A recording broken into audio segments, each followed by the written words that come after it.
Hey everyone, welcome to today's video where we're going to talk about Intel and AMD. Today we're going to see that, in my opinion, both of these companies are very valuable at the moment, and you could argue now we are at a level where Intel is now potentially a multi-bagger in the making if you have a little bit of patience. Still they are struggling in terms of financials, but remember that the underlying technology is gonna be the deciding factor if Intel is a good or bad investment. And I do believe there's enough reasons to be somewhat of optimistic in terms of Intel and their up and coming fight with what will be an epic fight with Taiwan Semiconductor. And in my opinion, we are probably at the peaks of TSMC's dominance if the rumors coming out of Intel are true.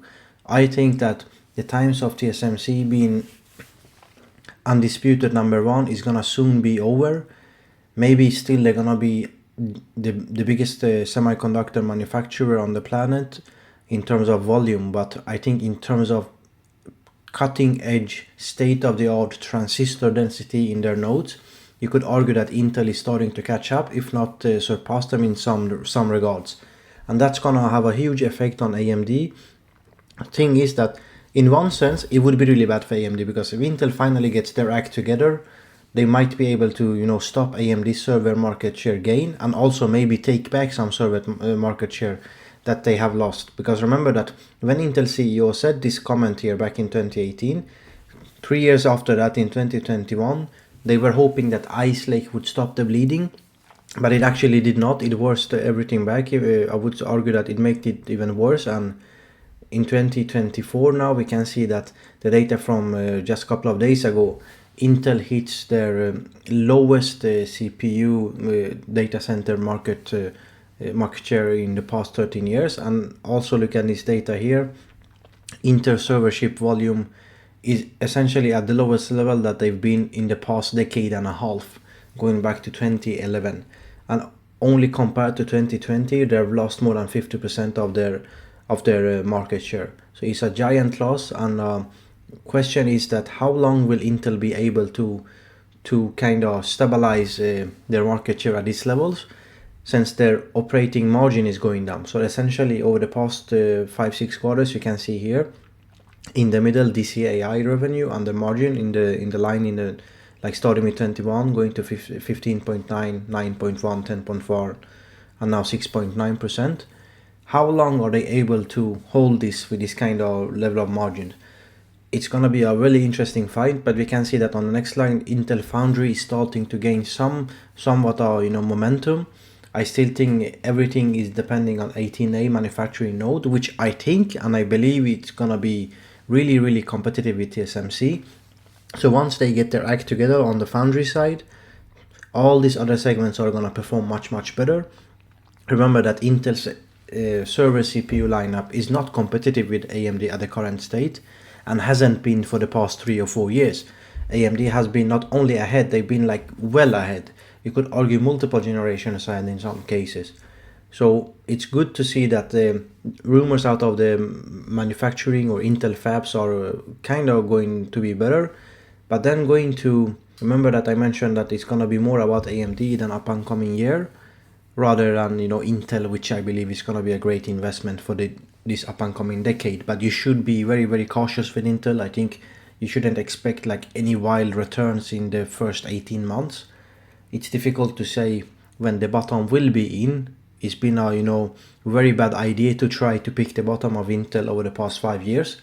Although we could say that we are much closer now than we were like in 2020 or 2021 for sure. But when it comes to up and coming 18 months, I do believe that AMD is the better choice. They are also undervalued at the current state. You can see here that they now more than 50% down compared to all-time high less than a year ago. I think the all-time high was at $227 in March 8th of 2024. So less than a year ago, exactly 11 months ago from now, they were at $127 and now they're at 107. It's still difficult to say where the bottom will be, but remember that on the last earnings they mentioned that they pulled ahead.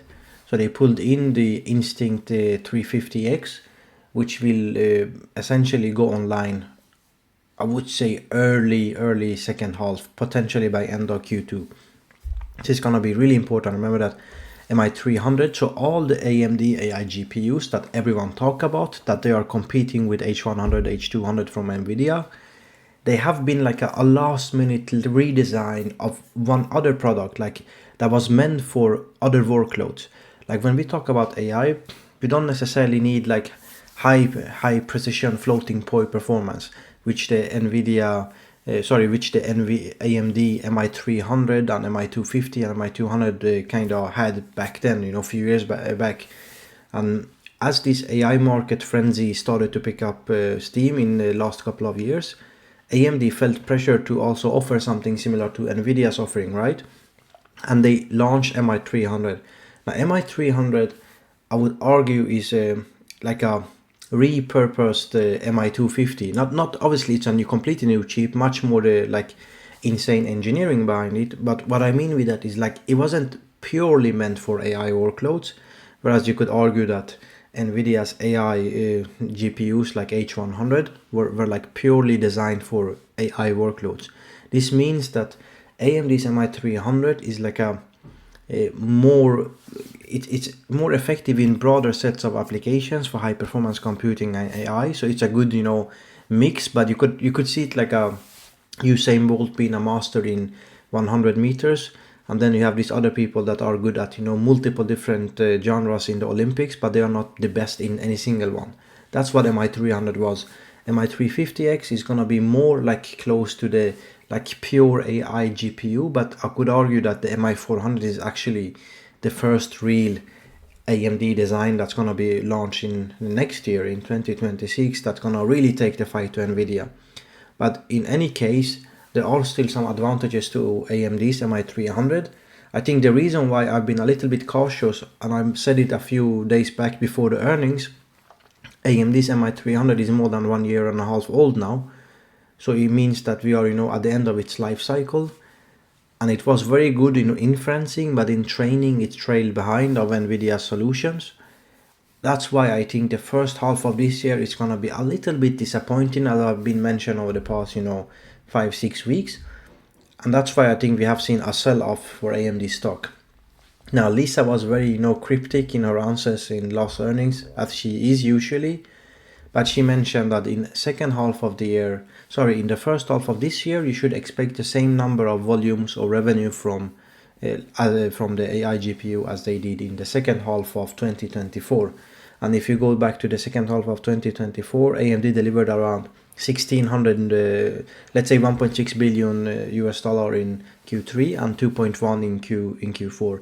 Remember, these numbers are approximations. AMD actually doesn't divide the actual numbers in their data center revenue. Remember, the data center revenue last quarter came in at 3.859 billion.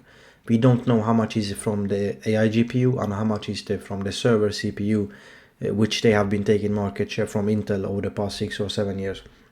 But what we do know is that in Q1 of last year, they had combined in Q1 of 2024 and Q3 of 2023 over 1 billion in revenue, which I divided at 400 in the first one and 600 in obviously the up and coming then in Q1 of 2024. Then in Q2 they said that they breached over 1 billion for one single quarter in what was their fastest ramp of any AMD chip ever. And then in Q3 we know that the EPYC lineup, the data center CPUs don't necessarily grow at the same pace, which means that all the increase, the almost 700-800 million increase in the data center, most of it would have come from the AI GPUs. So I assumed another 500 million to 1.6 billion. Then we had another, 300-400 million higher than the Q3. Most of that would still be from I would argue from the AI GPUs. Now, there are some rumors that possibly it was actually the reverse, that the EPYC lineup had over half of it. But in any case, even if you go with the lower numbers, let's say 1500, so 1.5 billion in Q3 and 1.5 billion in Q4, you'd still have 3 billion, right? Now, let's assume there is 3 to 3.5 billion in the first half of this year, because she said so in the last earnings. Should be similar in first half this year as second half of last year. Now, by the second half of this year, we will have the MI350, which is now gonna be much, probably move ahead. So let me move this MI350X launch to Q2 rather than Q3. Obviously, it's gonna be by end of Q2, which means that we will have MI355X for the entire of the second half of this year.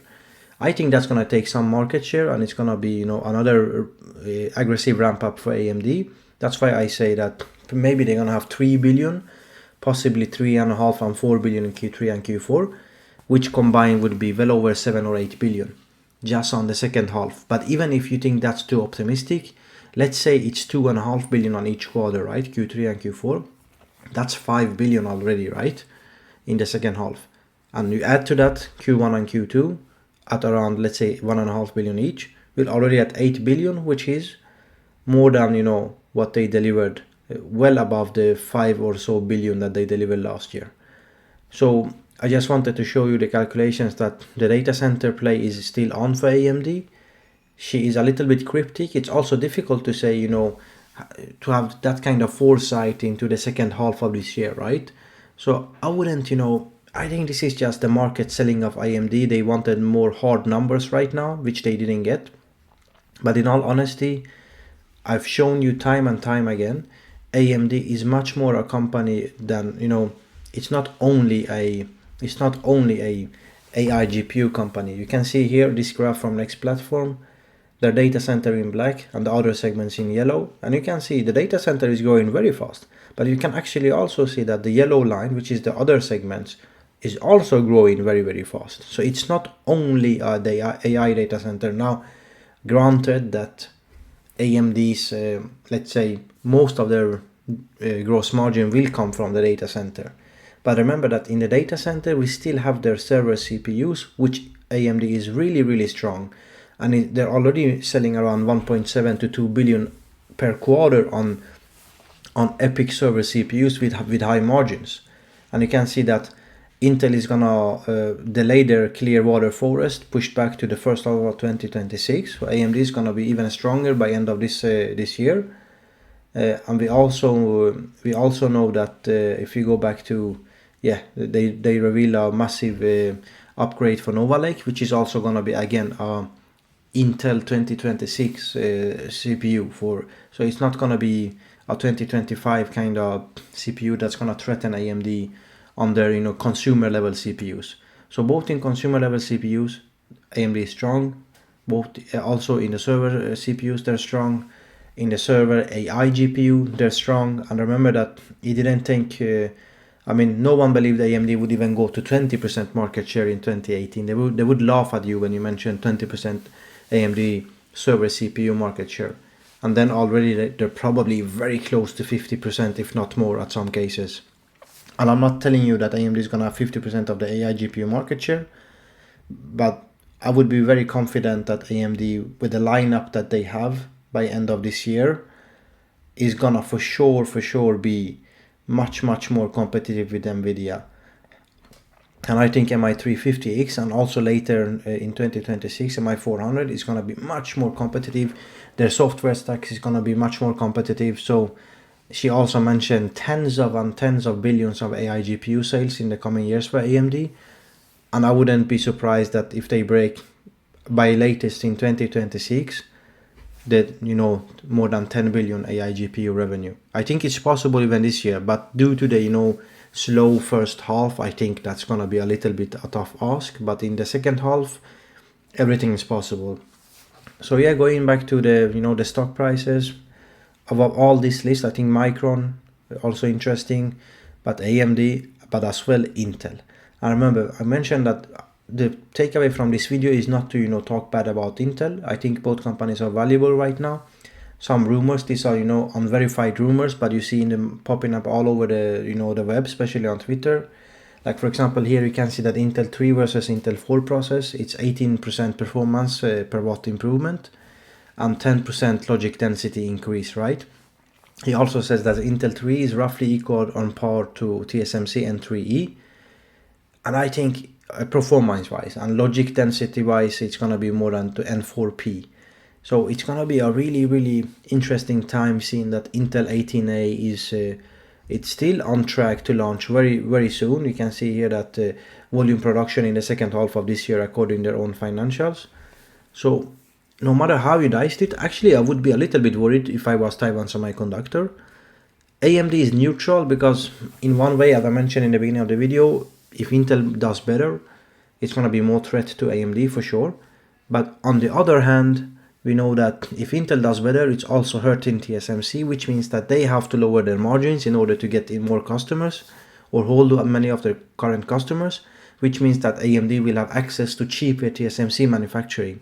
So it's for AMD, it's not a complete worst scenario. But for TSMC, if these rumors are true, I definitely think it's not the best time to look at TSMC, honestly. Maybe, okay, you could argue that they have a couple of years. This is a slow market, right? It's not gonna overnight be that Intel is gonna take over TSMC.